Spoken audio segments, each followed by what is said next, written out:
ஊராட்சி ஒன்றிய தொடக்கப்பள்ளி சேரன் மகாதேவி. திருநெல்வேலி மாவட்டம். 100% வாக்குப்பதிவை உறுதி செய்யும் வகையில் இளம் வாக்காளர்களிடம் விழிப்புணர்வு ஏற்படுத்த வேண்டும்.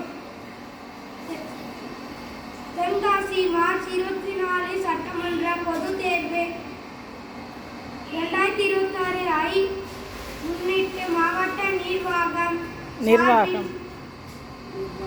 நிர்வாகம் சார்பில் 100% வாக்குப்பதிவை வலியுறுத்தி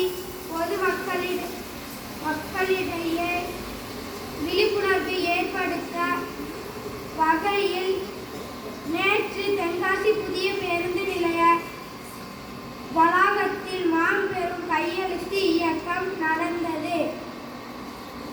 அரசியல் பரபரப்புக்கு இடையே அதிமுக முக்கிய கட்சிகளுடன் தொகுதி பங்கீடு. தமிழக அரசியலில் திடீர் திருப்பமாக அதிமுக கூட்டணியில் முக்கிய கட்சிகளுடன் தொகுதி பங்கீடுகள் செய்யப்பட்டு அறிவிக்கப்பட்டுள்ளன. திமுக கூட்டணி